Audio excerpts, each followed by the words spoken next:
Good morning प्यारे बच्चों, मैं हूं आपके एजुकेटर पूर्णिमा और हम करेंगे वर्कशीट नंबर 56। सब्जेक्ट आपका इंग्लिश है, क्लास आपकी 9th है और डेट है 21 नवंबर। You have read an inspiring poem on no man are foreign. आप लोग पढ़ चुके हैं, ये पोएम हमने पढ़ी थी कि कोई भी इंसान फॉरेन नहीं, कोई भी विदेशी नहीं है, हम सभी लोग तो सेम ट्रेड्स शेयर करते हैं। The poem discuss the idea of the brotherhood and equality. तो ब्रदरहुड की, भाईचारे की, इक्वलिटी की बात करती है, तो उसी से रिलेटेड हम क्वेश्चन करेंगे। पिछली ही वर्कशीट में हमने किया था, वर्कशीट 55 में नो मैन्स आर फॉरेन्स के बारे में हमने पढ़ा था। तो चलिए स्टूडेंट्स, अब इसके क्वेश्चन करते हैं। तो how does the poet suggest that all people on the earth are same? The poet tell us that we are all one. No person is really strange and no country is different. Our body are the same. We all breathe the same air, drink the same water and walk on the same earth. ठीक है, तो हम almost सभी same ही हैं। Do you think the hatred amongst human being is justified? No, it's not justified because we should not hate one another because the other is truly ourselves. हम लोग एक ही जैसे तो हैं। When we go to hate, we harm the planet that we all live on. तो हम एक अपने आसपास का एनवायरनमेंट ही तो खराब करते हैं ना इस चीज़ से। How, according to the poet, do we defile the human earth? If we go to war against each other, we are polluting the earth that we all share. The hellish fire and the dust raised by the war ruins the purity of the air that we all breathe. वो कह रहा है कि अगर हम war में जाते हैं, हमें डिफाइल नहीं करना चाहिए, यानी कि जो हमारी ह्यूमन अर्थ है उसको हमें क्या करना चाहिए, हमें उसको ख़राब नहीं करना चाहिए, हमें युद्ध नहीं करना चाहिए। अगर हम उसको पोल्यूट करते हैं तो हमारे अंदर जो नफरत की भावना है वो अर्थ के उस एनवायरनमेंट को ख़राब करेगी। What is the universal message that poem is trying to convey? The poem tells us that we are all one. No person is really strange. No country is different. We all understand the common language of love. Since all people are the same, war is wrong because it is like fighting against ourselves. We should not hate one another because the other is truly ourselves. When we go to war, we harm the planet. तो हमने ये एक तरह से summary की form में लिख दिया है। तो देखो 20 और 30 वर्ड्स में ऊपर वाले क्वेश्चन लिखने थे, अब 30 to 40 वर्ड्स में नीचे वाले क्वेश्चन लिखने हैं। ठीक है, तो चलिए यहाँ पे पोएट ने पूछा the poets just 5 ways in which all human beings are alike. Which are those? Our bodies are same. We all breathe the same air, drink the same water. We all walk on the same earth. We all eat the same food. We all do same kind of work. ठीक है, same he kind of work तो करते हैं, बड़े होते हैं, पढ़ते हैं, जॉब की सर्च करते हैं, जॉब की सर्च करने के बाद लड़का सर्च करते हैं या लड़की सर्च करते हैं, फिर शादी कर लेते हैं, फिर बच्चे पैदा होते हैं, फिर उनको पढ़ाते हैं, फिर उनकी शादी करते हैं, फिर उनके बच्चे होते हैं। तो यही चलता रहता है हमेशा, है ना।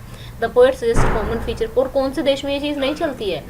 इन stanza 2 such as a fed by powerful thought, their hands are our hands, a labor not different from our own. What is the significance of such phrase? Elaborate. They too live under the same sun, breathe the same air and drink the same water. They fed on the food that is harvested during the time of a peace and they also starved during war time. मतलब भाई जब peace time में, शांति time में हम सब एक जैसा खाना खा रहे होते हैं, और अगर किसी देश में युद्ध छिड़ जाता है तो तब सभी को प्रॉब्लम भी होती है, सभी को ठंड लगती है, सभी को गर्मी भी लगती है, because nothing can be grown. Their hands are like, हम जो उनके हाथ होते हैं हमारे हाथों जैसे हैं, तो वो जो काम हम कर सकते हैं वो भी कर सकते हैं। तो ये फ्रेज जो है इसी चीज़ को एलिब्रेट कर रहे हैं। अब ये है आपका क्वेश्चन, इसमें चलते हैं वर्कशीट में। ये वाला क्वेश्चन है आपका, जो ये लिखना है आपको 100 वर्ड्स में, 100 to 120 वर्ड्स में। शायद मेरे वर्ड्स 104 अब की बार मैंने करेक्ट करने की कोशिश की है। तो यहाँ पे सीमा और सोहाली जो है क्लास 9 के स्टूडेंट हैं, वो दिल्ली गवर्नमेंट के स्कूल में पढ़ते हैं। रिसेंटली वो रशिया जाते हैं, स्कॉलरशिप उनको ऑफर की गई है, तो वो डिफरेंट रशियन स्कूल्स को ऑब्जर्व मतलब विजिट करते हैं, उनको अपॉर्चुनिटी मिलती है रशियन स्टूडेंट्स के साथ इंटरेक्ट करने की। वो रियलाइज़ करते हैं cultural differences, physical feature. Russian student face similar challenges in apply to Indian student. मतलब देखो, चाहे किसी भी एरिया में भी स्टूडेंट तो हो ही, टेस्ट तो आपका भी होता है, टेस्ट होता है तो नंबर भी आते हैं, और नंबर नहीं आते हैं तो दुख भी होता है, और आते हैं तो खुशी भी होती है। तो स्टूडेंट होता है, कहीं का भी हो, है ना। इसी वाले क्वेश्चन का आंसर है, it doesn't matter which corner of the world we live in, the life of a student is having the same physical features, aims, aspirations, feeling, emotions, tear, etc. Every student has a teacher and friends. कौन से student के पास teacher नहीं होता है या उसके friends नहीं होते हैं ना। We all have the same goals in life. Some goals, same नहीं, some goals in life. We all have some fears. हमारे अंदर डर भी होता है, यार पता नहीं इस चीज़ में हो पाएंगे, नहीं कर पाएंगे कि नहीं कर पाएंगे, जो स्ट्रीम हम चुन रहे हैं वही बेस्ट है कि नहीं हमारे लिए। We all sometimes doubt ourselves.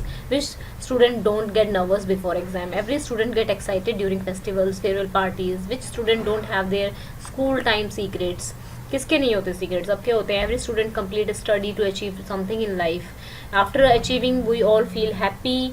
yes, we have a different language, different aim, but the same emotion and same fears. तो इस तरीके से आप इसको लिख सकते हैं. ठीक है, तो आज की वर्कशीट में यही था.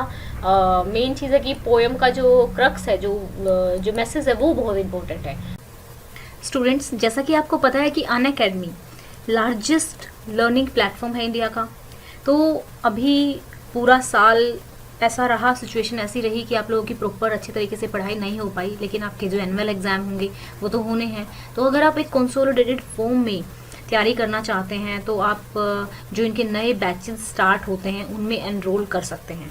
ठीक है, तो जो बैचेस हैं उनकी इन्फॉर्मेशन मैं आपको दे रही हूँ कि जो भी क्लास है आपकी 6 से लेकर 12 तक की, डिफरेंट बैचेस प्रोवाइड किए जाते हैं. उसमें आपको हर सब्जेक्ट वाइज जो है टीचर होता है, तो उनके आपको लाइव और रिकॉर्डेड क्लासेस मिलेंगे, और जो क्लासेस होंगी वो टॉप फैकल्टी की होंगी अनअकैडमी की. तो आप अपने घर पे बैठे ही अच्छे से पढ़ाई कर सकते हैं इस चीज़ की. ठीक है, और जो बैच होता है वो हर वीक लॉन्च होता है. ऐसा भी नहीं है कि भाई हम पीछे रह गए, ये बैच तो पहले स्टार्ट हो चुका है. तो जो भी अपकमिंग बैच होता है आप उसमें अपना सब्सक्रिप्शन कर सकते हैं. अगर आप सब्सक्राइब करना चाहें इस चीज़ को, तो जब आप कोर्स को ख़रीदें, तो अगर आप पूर्णिमा 10, ठीक है, मेरे नाम का पूर्णिमा 10 का कोड, प्रोमो कोड अगर डालेंगे तो इस कोड से आपको 10% का डिस्काउंट मिलेगा. ठीक है, तो यहाँ पे देखिए, अब जो टाइमिंग है, जैसे ऐसा होता है कि हो सकता है कि आपके घर में उस टाइम पे फ़ोन या फिर जो भी है अवेलेबल नहीं है, तो आप बैचेस के टाइमिंग भी पहले ही चेक कर सकते हैं कि कौन से टाइम पे कौन सी क्लास होने वाली है. आपकी एक कंसोलिडेटेड फॉर्म में तैयारी हो जाएगी, क्योंकि एनुअल एग्ज़ाम आने वाले हैं. बहुत सारी चीज़ें हम नहीं कर पाए, लेकिन अब थोड़ा सा हम ऑनलाइन प्लेटफॉर्म से फेमिलियर हो चुके हैं. आप लोग भी फेमिलियर हो चुके हो, इतना टाइम से वर्कशीट्स कर रहे हो. तो स्टूडेंट्स, यहाँ पे अगर आप एक बार वहाँ पे जाके रिव्यू करना चाहें तो देख सकते हैं. अगर आपको अच्छा लगे तो आप कोर्स को खरीद सकते हैं. जैसे यहाँ पे देखिए, क्लास 9th का इंग्लिश का पूरा जो SST का फुल रिवीजन बैच है. और रिवीजन में देखो पूरा क्या होगा कि एक तो बहुत जल्दी रिवाइज कराया जाएगा, और जो इंपॉर्टेंट चीज़ें हैं वो कवर कराई जाएंगी. हर क्लास के बैच की इंडिविजुअल इन्फॉर्मेशन के लिए आप नीचे डिस्क्रिप्शन में दिए हुए लिंक को जाके एक बार क्लिक कर सकते हैं, और आपको क्या क्या चीज़ें प्रोवाइड की जाएंगी फर्दर डिटेल में जान सकते हैं. ठीक है, तो आई होप आपको अच्छे से समझ में आ गया होगा. तो आप कॉन्ग्रेचुलेशंस कि हम लोग 90 के हो गए हैं. ठीक है, thank you so much for the love and support you are giving to me. आप मुझे सब्सक्राइब कर सकते हैं, वीडियोस को लाइक कर सकते हैं. Thank you, have a nice day, may God bless you.